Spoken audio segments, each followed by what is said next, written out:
हाय बच्चों, कैसे हो। Welcome to my YouTube channel. मेरा नाम है सचिन कुमार। बच्चों, इस यूट्यूब चैनल पे हम मैथमेटिक्स पढ़ने वाले हैं। मैथमेटिक्स में वेक्टर अलजेब्रा पढ़ेंगे। वेक्टर अलजेब्रा जो कि बहुत इंपॉर्टेंट है 3D ज्योमेट्री पढ़ने के लिए।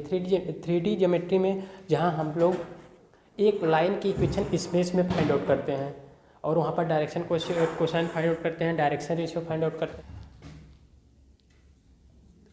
वेक्टर अलजेब्रा पढ़ते हैं। यहाँ सबसे पहले हम लोग वेक्टर की बात करते हैं। What is vector? वेक्टर क्या होता है?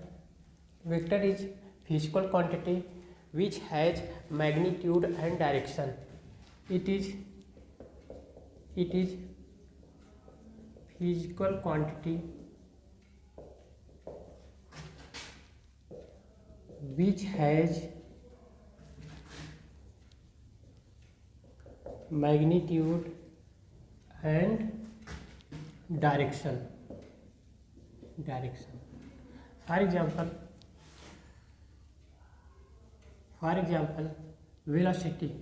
वेलोसिटी कैसी क्वांटिटी है?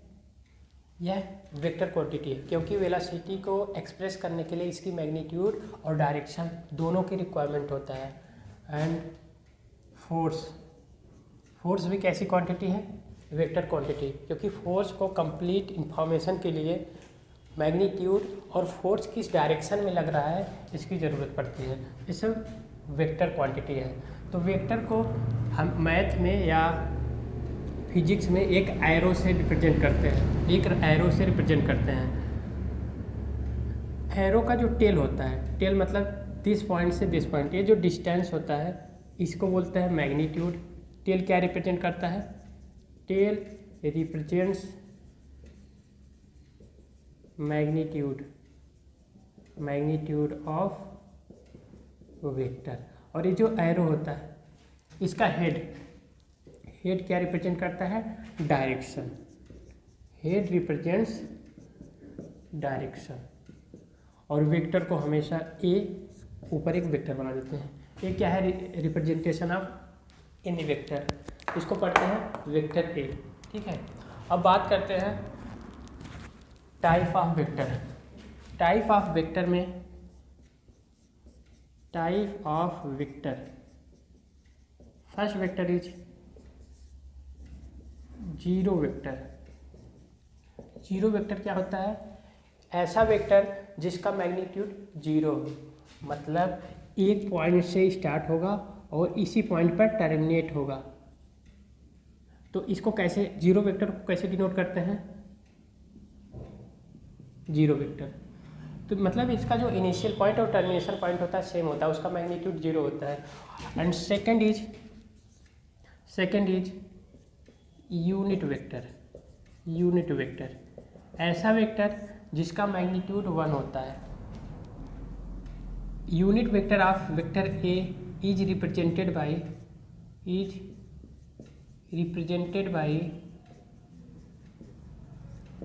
A cap. किसी भी वेक्टर का यूनिट वेक्टर बनाने के लिए क्या करते हैं? एक कैप लगा देते हैं। ये रूल है, किसी भी यूनिट वेक्टर लिखने के लिए यहाँ पर एक कैप लगा देते हैं। जहाँ पर कैप होगा इसका मतलब क्या होता है? वो यूनिट वेक्टर होगा। ठीक है, तो यूनिट वेक्टर क्या होता है? इसका जो टेल होगा, टेल की जो लेंथ होगा वन यूनिट होगा, इसीलिए इसका नाम क्या है? Unit vector. थर्ड वेक्टर का नाम है कोइनिशियल vector.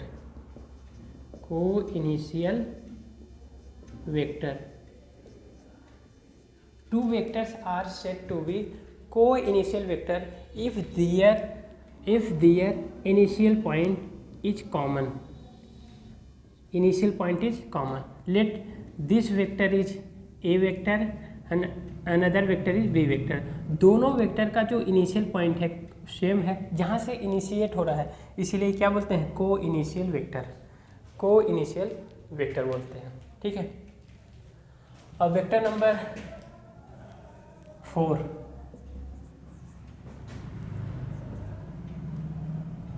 Collinear vector. Two vectors are said to be collinear if their direction, गलत हो गया, एडिट हो जाएगा ना। चलो पढ़ते हैं अब collinear vector. Two vector said to be collinear vector if both are parallel vector, both are parallel vector. Let suppose this is vector A and this is vector B, direction of both vectors are same, इसीलिए ये दोनों vector कैसे हो गए, collinear vector. अब vector A की direction इस side है और वेक्टर बी की डायरेक्शन लेफ्टवर्ड साइड है, तो ये भी कोलिनियर वेक्टर है। डायरेक्शन से मतलब नहीं है, सिर्फ दोनों वेक्टर कैसे होने चाहिए, पैरेलल होना चाहिए।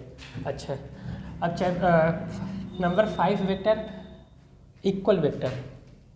इक्वल वेक्टर, इक्वल वेक्टर क्या होता है, two vectors are said to be equal vector if their magnitude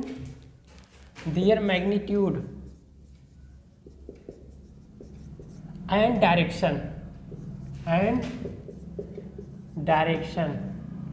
both are same। अगर मैग्नीट्यूड और डायरेक्शन दोनों सेम है तो इसे क्या बोलेंगे, इक्वल वेक्टर।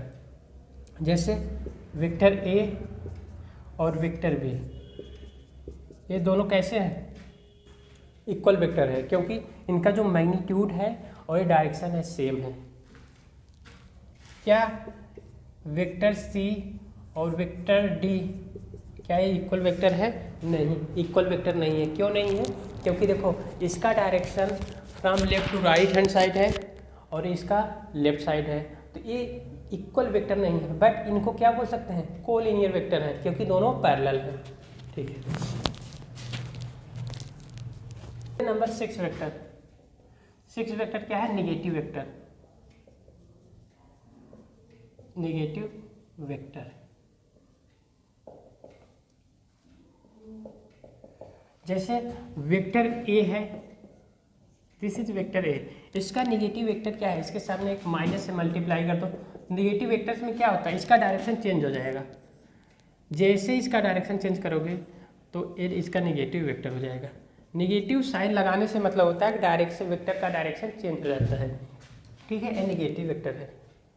अब जैसे मैं आपको कहूँ this is vector B, vector B का निगेटिव वेक्टर क्या होगा, इसका सिर्फ डायरेक्शन बदल दो, निगेटिव वेक्टर हो जाता है। ठीक है, पहुँच करो। अब एक क्वेश्चन देखते हैं जिसमें आपको एक स्क्वायर बनाया गया है, इसमें इसके साइड से vector A, vector B, vector C, vector D given है। आपको बताना है इसमें कौन कौन वेक्टर को इनिशियल वेक्टर है, कौन से इक्वल वेक्टर है और कौन से निगेटिव वेक्टर है। कोलिनियर वेक्टर बताना है और इक्वल वेक्टर बताना है। सबसे पहले हम लोग को इनिशियल वेक्टर बताते हैं। को इनिशियल क्या बताया था, जिनका इनिशियल पॉइंट सेम होता है, स्टार्टिंग पॉइंट सेम होता है। जैसे मैं आपको बताऊँ this vector A and vector D, vector A and vector D का जो कॉमन पॉइंट है ए है, यहीं से इनिशिएट हुआ है, तो मैं बोल सकता हूँ vector A and vector D कैसे हैं, को इनिशियल वेक्टर है, को इनिशियल वेक्टर है। अब इक्वल वेक्टर क्या होता है, ऐसे वेक्टर जिनका मैग्नीट्यूड और डायरेक्शन सेम होता है उसको क्या बोलते हैं, इक्वल वेक्टर बोलते हैं। अब देखो जैसे मैं वेक्टर ए देखो और वेक्टर सी, वेक्टर ए की डायरेक्शन कहाँ है, डी टू सी है और वेक्टर सी की डायरेक्शन बी टू ए है, तो दोनों का मैग्नीट्यूड सेम होता है बट डायरेक्शन अपोजिट है। वेक्टर सी और वेक्टर ए इक्वल वेक्टर नहीं है। अच्छा, वेक्टर डी और वेक्टर बी का, वेक्टर डी का डायरेक्शन देखो डाउनवर्ड है, वेक्टर बी का डायरेक्शन देखो डाउनवर्ड है और मैग्नीट्यूड सेम है, तो यहाँ पर vector D and vector B is equal vector because their magnitude मतलब टेल, स्क्वायर का टेल क्या होता है, सेम होता है, स्क्वायर का साइड सेम होता है, इसीलिए इसका मैग्नीट्यूड सेम होता है, डायरेक्शन भी सेम है, तो ये इक्वल वेक्टर है। निगेटिव वेक्टर क्या है, निगेटिव वेक्टर मतलब जिनका डायरेक्शन अपोजिट हो, जिनका डायरेक्शन अपोजिट हो। जैसे देखो वेक्टर ए की डायरेक्शन इधर है और वेक्टर सी की डायरेक्शन इधर है, तो कह सकता हूँ vector A and vector C कैसे हैं, निगेटिव वेक्टर है, निगेटिव वेक्टर है। अच्छा, कोलिनियर वेक्टर, कोलिनियर वेक्टर क्या बताया था, vectors are parallel are said to be collinear vector, parallel है चाहे उनकी डायरेक्शन सेम हो या अपोजिट हो बट पैरेलल होनी चाहिए। अब बात सुनो यहाँ पर, कोलिनियर कैसे हैं? Vector A and vector C क्या पैरेलल है? हाँ, vector A and vector C क्या है? कोलिनियर वेक्टर है। Vector D and vector B दोनों क्या है? पैरेलल है। हाँ, यानी कि ये सब कैसे हैं? कोलिनियर वेक्टर है। ठीक है, इक्वल वेक्टर हो गया। ठीक है, ठीक है, अब क्लियर हुआ। अब हम लोग कंसेप्ट ऑफ फ्री वेक्टर सीखते हैं। Concept of free vector. Math में जो जितने भी वेक्टर हम लोग पढ़ेंगे वो फ्री वेक्टर होगा। फ्री वेक्टर मतलब क्या होता है? द वेक्टर मतलब क्या होता है? Free vector the vector which can be changed parallel without changing their magnitude. जैसे मैंने कहा है वेक्टर ए है भी, इनका मैग्नीट्यूड चेंज किए बिना इसको मैं इसके पैरेलल शिफ्ट कर सकता हूँ। वेक्टर ए को मैं यहाँ भी लिख सकता हूँ और यहाँ भी लिख सकता हूँ विदाउट चेंजिंग देयर मैग्नीट्यूड। ये क्या है? फ्री वेक्टर है। और जैसे मैंने कहा है वेक्टर बी है। मैथ में जितने भी वेक्टर हम लोग पढ़ेंगे वो फ्री वेक्टर होगा। जैसे वेक्टर बी है तो इसको पैरेलल में कहीं भी शिफ्ट कर सकता हूँ, इसके पैरेलल में कहीं भी शिफ्ट कर सकता हूँ। Without changing the magnitude vectors can be shifted their parallel, उनके पैरेलल कहीं भी शिफ्ट कर सकते हैं। ठीक है, अब हम लोग बात करते हैं addition law of vector. Addition law of vector, ये बात याद होना चाहिए, जितने भी वेक्टर होंगे वो कैसे होंगे? फ्री वेक्टर होंगे। अब पढ़ते हैं हम लोग addition law of vector. Addition law of vector में दो लॉ हैं। पहला क्या है? Triangle law of vector addition.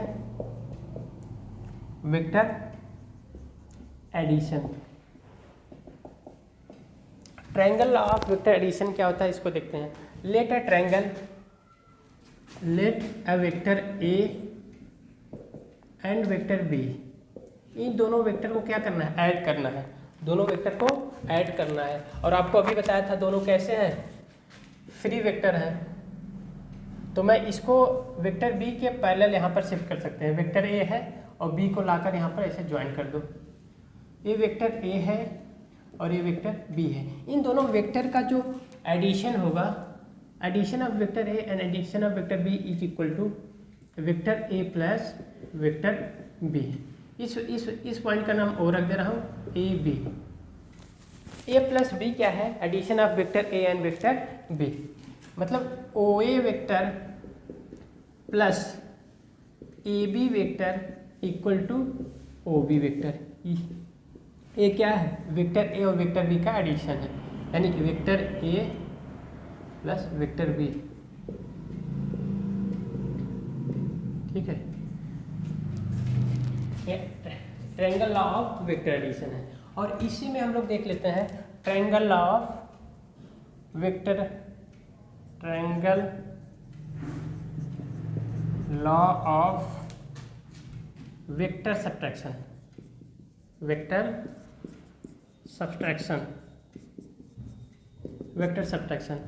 एक वेक्टर सब्ट्रैक्शन कुछ नहीं है बट सिर्फ इसमें एडिशन ही है। जो इसमें एक वेक्टर बी है उसका निगेटिव वेक्टर बनाकर उसको ऐड कर देंगे।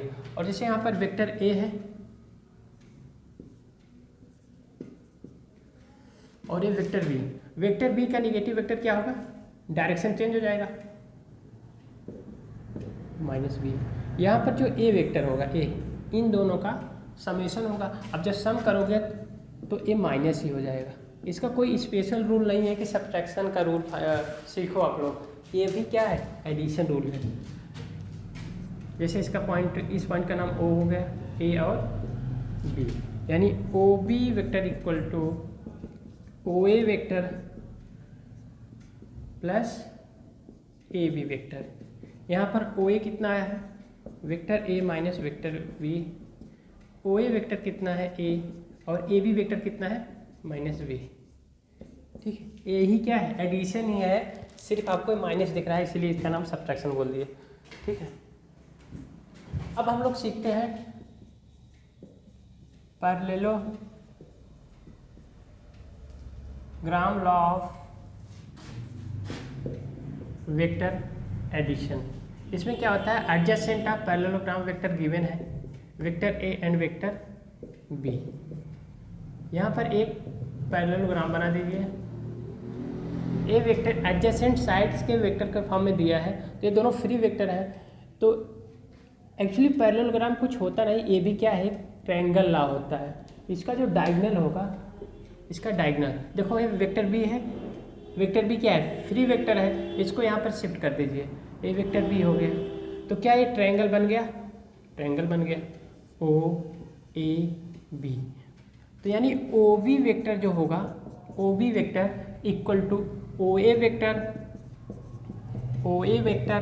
प्लस ए बी वेक्टर, ठीक है। तो यानी ओ बी वेक्टर कितना हो गया, ओ ए वेक्टर कितना गिवन है, ए वेक्टर, और ए बी वेक्टर कितना है, बी वेक्टर। मतलब अगर adjacent side of parallelogram given है ए वेक्टर और B vector, their diagonal will be magnitude of vector A plus vector B. यही क्या है, parallelogram law of vector addition, ठीक है। अब हम लोग बच्चों कुछ देखते हैं property of vector addition, property of vector addition, properties of vector addition. जितने भी हम लोग वेक्टर एडिशन की प्रॉपर्टीज पढ़े हैं, अब उन्हें एक एक करके देखेंगे। पहला लॉ है कम्यूटेटिव लॉ। कौन सा, कम्यूटेटिव लॉ।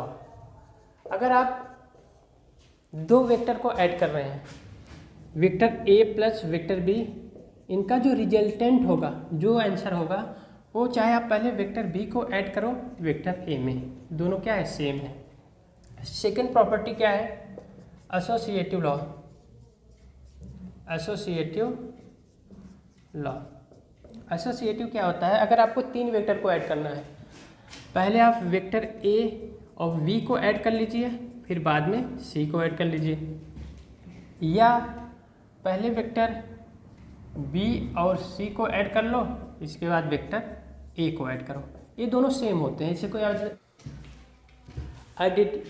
आइडेंटिटी, पॉज करो। थर्ड प्रॉपर्टी है एडिटिव आइडेंटिटी।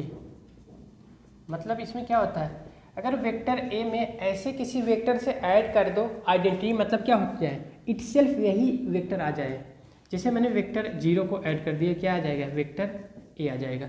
ये कैसे हैं, एडिटिव वेक्टर है। और फोर्थ प्रॉपर्टी है मल्टीप्लिकेटिव, क्लियर कर। फोर्थ प्रॉपर्टी है एडिटिव इनवर्स। एडिटिव इनवर्स क्या होता है, एडिटिव इनवर्स होता है कि वेक्टर ए में या वेक्टर बी में किसी में ऐसे वेक्टर से एडिशन कर दो जिनका सम क्या हो जाए, 0 हो जाए, एडिटिव इनवर्स। जैसे वेक्टर ए में मैं माइनस वेक्टर ए से ऐड कर दूंगा, क्या हो जाएगा, ये 0 वेक्टर हो जाएगा।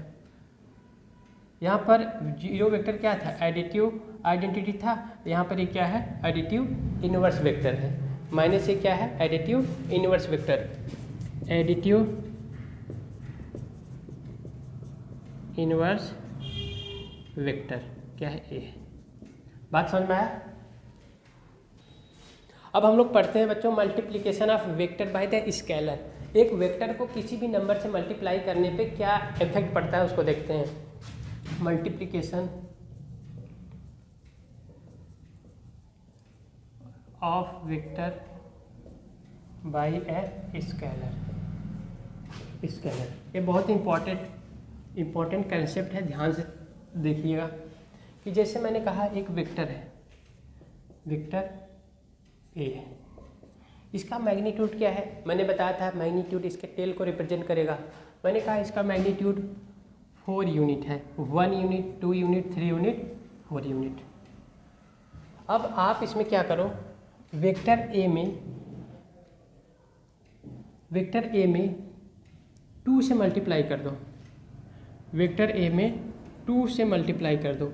किसी भी स्केलर नंबर से मल्टीप्लाई करना है, मैंने स्केलर नंबर कितना ले लिया 2 ले लिया। 2 मल्टीप्लाई करने पे इसकी मैग्नीट्यूड चेंज हो जाता है बट डायरेक्शन सेम रहता है। जैसे यहाँ पर कितना था 1 2 3 4 था, यहाँ पर इसकी मैग्नीट्यूड कितना हो जाएगा 4 × 2 मतलब 8 हो जाएगा। 1 2 3 4 5 6 7 8 1 2 3 4 5 6 7 8। अब यहाँ पर 2 से मल्टीप्लाई किया तो वेक्टर क्या हो गया डबल हो गया, मैग्नीट्यूड डबल हो गया बट उसका डायरेक्शन सेम होता है। यानी स्केलर मल्टीप्लिकेशन करने पर डायरेक्शन चेंज नहीं होता, मैग्नीट्यूड चेंज हो जाता है। अब जैसे यही है, इसमें मैं 1/2 से मल्टीप्लाई कर रहा हूँ, इसका मैग्नीट्यूड हाफ हो जाएगा। टोटल मैग्नीट्यूड 4 था, अब देखो ये मैग्नीट्यूड कैसे हो जाएगा 1 2, 4 का हाफ कितना हो जाएगा 2। तो क्या होगा अगर वेक्टर ए में हाफ से मल्टीप्लाई करते हैं तो उसकी मैग्नीट्यूड हाफ हो जाएगा। ठीक है, अब बात करते हैं एक बहुत इंपॉर्टेंट कंसेप्ट, अभी आप लोगों को बताया था नेगेटिव वेक्टर। जैसे मैंने कहा ए वेक्टर बी है और इसमें -b से मल्टीप्लाई कर दो, -1 से, -1 करो या माइनस करो एक ही मतलब हो गया। -1 स्केलर है तो -1 से मल्टीप्लाई करने पर मैग्नीट्यूड चेंज नहीं होगा बट डायरेक्शन चेंज हो जाएगा, डायरेक्शन चेंज हो जाएगा। याद रखना अगर स्केलर नेगेटिव है तो मैग्नीट्यूड भी चेंज होगा और डायरेक्शन भी चेंज होगा।